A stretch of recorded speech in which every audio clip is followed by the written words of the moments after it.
Wait. There was a woman he was attracted to. But they're married.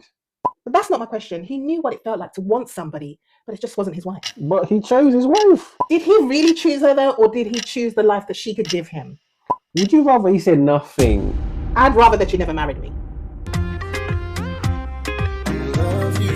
Welcome back to another episode of the Husband and Life podcast, where we talk about real relationships, real love, and real marriage confessions. Today is juicy. As always, get your coffee, get your blanket, get your tea, get comfortable, okay? We're going to go straight into this confession. You might need some wine. Hi, Collection San. I've been with my husband for 11 years, married for 7. We have 2 children, and until 2 weeks ago, I thought we had a good marriage. Our sex life had slowed down over the years, and I noticed I was nearly always the one initiating it. So one night, I finally asked him, "Do you still find me attractive?" He went quiet, then said, "I love you." And I said, "That's not what I asked." Another moment of silence. Then he said, "I don't think physical attraction has ever really been our thing." Oh my God. Jesus is Lord. I asked him, what does that mean? Eventually he said, "I've never really been physically attracted to you." Yo. How does this happen? But listen, how does this happen? 11 years. Hey. Never. He said never. With a never. With a never. Okay. I just stared at him. 11 years, 2 children, a wedding. So I asked, "Why did you marry me?" He told me I was his best friend. You see? Best friend. These best friends. Huh? We just talked about best friends. Huh? They be putting themselves in the position to win. He said, "You're my best friend, that I'm kind, loyal, funny, that he knew I'd make an amazing mother, that we wanted the same things." Then he said, "I knew you'd make a good wife." I don't think he meant it cruelly, but it made me feel sick because suddenly I didn't feel chosen. I felt qualified. Literally, it was a job description that he just gave it right there. And you were the best at it. You are qualified. You made the cut. You didn't make the cut. You excelled. First class. So I asked, "Have you ever been really attracted to someone?" He didn't answer. Hey, these questions. She's good with these questions. And immediately I knew there was a woman before me. Let's call her Rebecca. Okay. Oh, love. Becky with the good hair. Becky with the good hair. I've heard about her when we first started dating, but he'd always described her as someone he'd briefly seen before me. Apparently that wasn't the whole story. He was crazy about her. He told me the chemistry was instant. He said he'd never experienced anything like it. Jesus, this is too much. Where it went wrong. He wanted a relationship, she didn't. He wanted to get married, she didn't. He wanted to have children, she didn't. And eventually it ended. Then he met me. Okay, rebound girl. That's what we're talking about. Rebound. My life was over. I was in a sunken place. He was sad. He was brokenhearted. He was broken, and you were just there. And you came along. And this is the part I can't get out of my head. He said, "What I had with Rebecca was chemistry. What I had with you felt like something I could actually build a life on." You're reliable. Listen, that Prius will get you to places. You know, that Volvo's going to get you safely from A to B. He thought that would make me feel better. It didn't. Because now all I hear is, she was the woman you wanted, and I was the woman who made sense. I asked him, if Rebecca had wanted marriage and children, would you have married her? He didn't answer. He did. You just didn't hear him. The silence was the answer. And sometimes silence is the answer, you see? I went upstairs, and since then, I've been replaying 11 years. Our first kiss, our wedding night. Every time he told me I looked beautiful. Every time we had sex. I keep wondering, was I your first choice or just your sensible choice? Last weekend, he tried to initiate sex. You're still there. Okay. Pause. You're still there. Where's she going? What do you mean? He doesn't find you attractive. He doesn't find you sexy. He never did. He never did. Okay, so when we change it? Babes. You're still funny. You're still sensible. You're still a good mother. You're a good wife. I can see potential in you. You know. Wow. To build. Wow. It's a safe, secure life. Last weekend, he tried to initiate sex for the first time in months, and I froze. I couldn't let him touch me. He kept telling me, "You're beautiful. I love you." And I started crying. I said, "I don't want you to prove you can have sex with me. I want to know you want me." He started crying too. He says he's sorry. He says Rebecca means nothing to him now. He says, "I'm the woman he chose. I'm the person he wants to grow old with." And I believe him.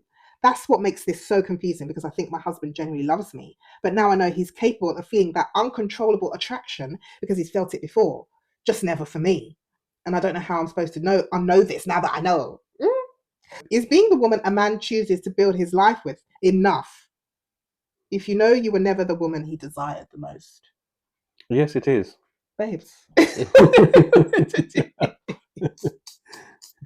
Well, this, Oh my god. there's girls doing anything and everything out here to get a date online. You It's know, very true. The dating, you don't want to go there. I have to go again. There's Jonasi over here where people are holding him down as he's trying to leave his house and wrestling him. Please don't go. Please don't go. You just found out he had a baby. And, Two babies and with somebody another else. baby. Oh my gosh. And you're saying you have a good man here, Savannah, who's telling you have great wife qualities. Mm.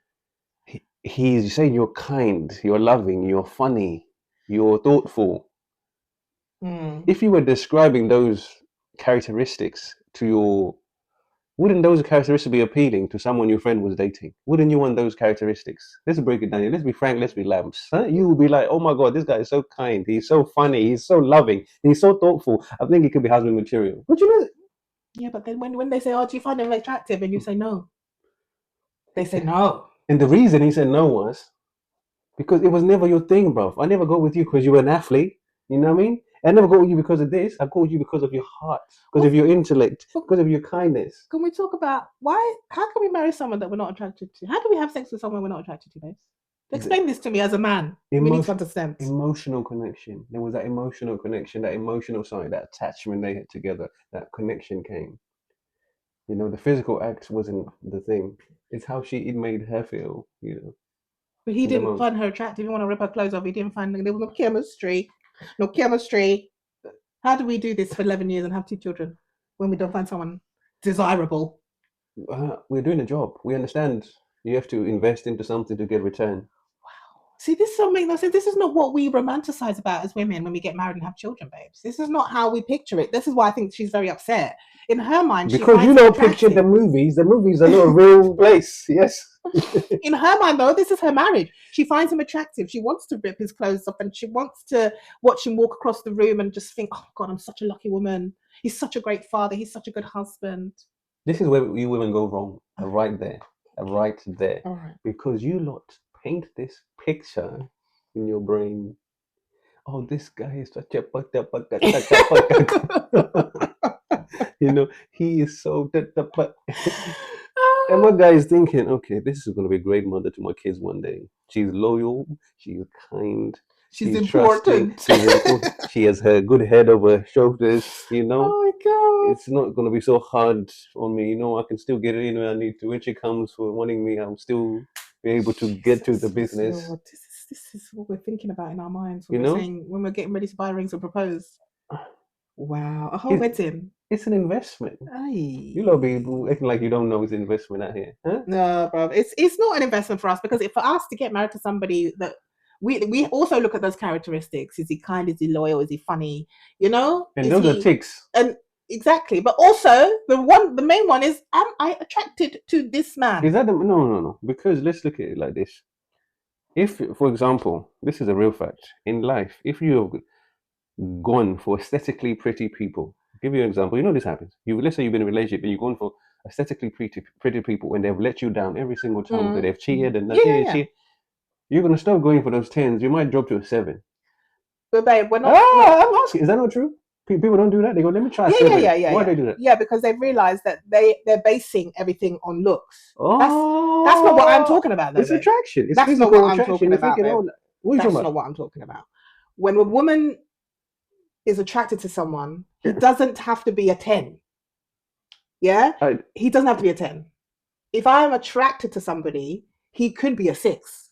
But what makes him a 10 is his personality, is the way he treats me, is the way he is with my family, is the way he, you know.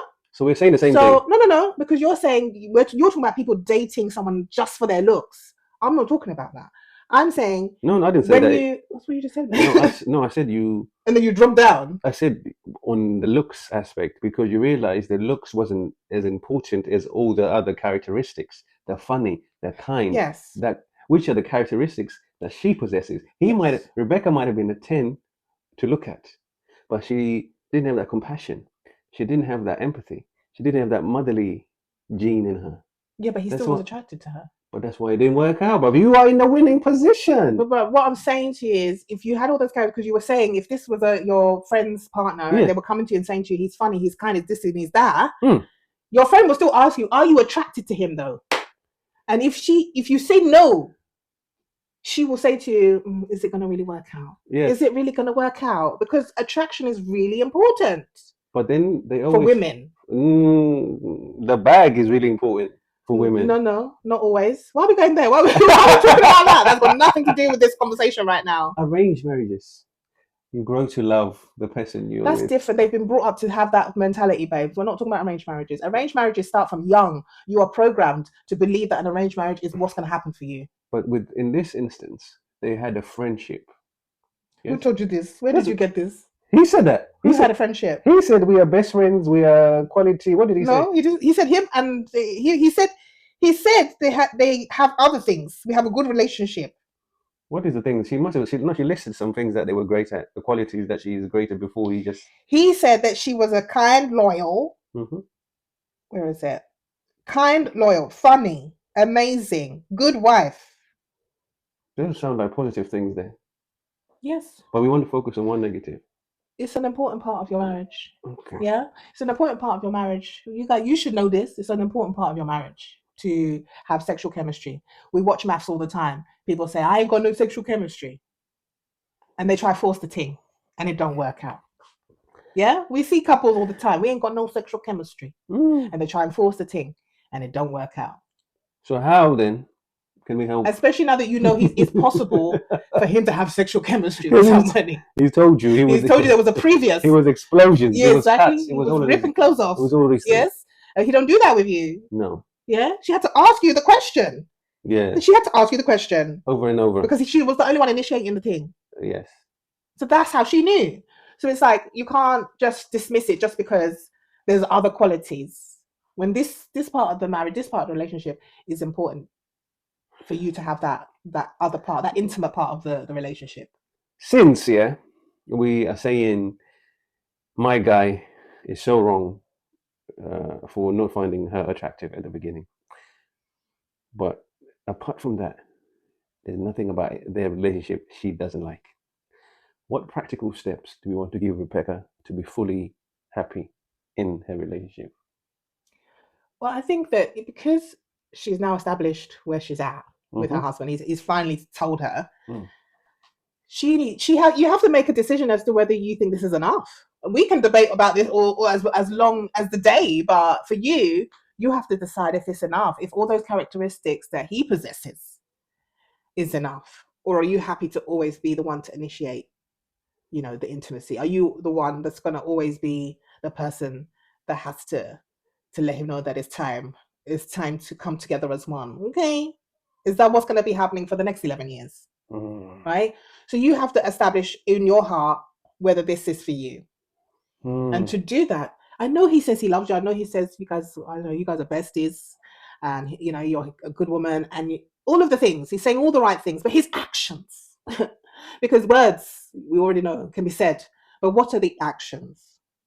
Okay? Yeah. And to go to understand how you can start working on your intimacy for him, you have to try and start talking about what makes him excited, what turns him on, any fantasies. You're gonna have to have these kind of conversations because that's probably what's happening. He probably feels it's a bit dry and stale. That's not what's happening. That's what's happening. No, my guy said he never found you exciting, bro, from the jump, which is what Kev was saying. No, but you may need to see those things, make it a little bit more interesting. You might have to ask some tough questions. You might have to ask, what did Rebecca do? Maybe because some girls like a bit, more sexual. They find themselves sexy, so they dress sexy. They put an effort into their looks. They wear a certain type of clothing. So you're saying she doesn't wear those type of clothing? No, that's what she needs to look at. What if she's doing that now? Needs to look at. What if she's doing that now? Yeah, then that's a problem. Yeah, he may be gay. We don't know, guys. That's where she took it. I'm telling you, if your wife walks past you in lingerie, what are you talking about? You'll be like, but move away from the TV, man. You get excited with a little breeze of the wind. Little breeze of the wind, and here we go. Do you know what I mean? Babe, What are we talking about? see, not everyone's as attracted to you as you are to me, you know? Okay. You know, so it's somewhat friendships, you know, core strength. But this one thing, you might have to do a little sexy night. You might have to get outfit. Like, talk about Things that spark that chemistry. curiosity. You know, when we watch shows and stuff, we watch a lot of shows, guys. Watch a lot of shows. Research. So we be doing the research, and they have intimate moments where they talk about, you know, Kama Sutra, or they get some toys, or they get, you know, get some extra help. Or personal things. In that, you know, in that part of the relationship where it's lacking, you can get some assistance. You know, there's love coaches, sex coaches. These things might have to come into play. Communication, mind therapy, psychologists, you know, go through in there to see what's going on, what's stopping. Where's the block? Yes. But for me, if you came after Rebecca, I would say that you were probably the rebound. Because you said you came straight after Rebecca. There was no time to heal from Rebecca. He healed through you. So that means that you were the rebound, which means... What does that mean? It's not good for you. You never want to be the rebound girl, because that means he's settled. You never want to be the rebound girl. But even so, he believes that you are his wife and you are, you know, the one. That's what he believes. That's what he's saying. So we need to know how you're going to move forward now that you know the past histories that have occurred. You know?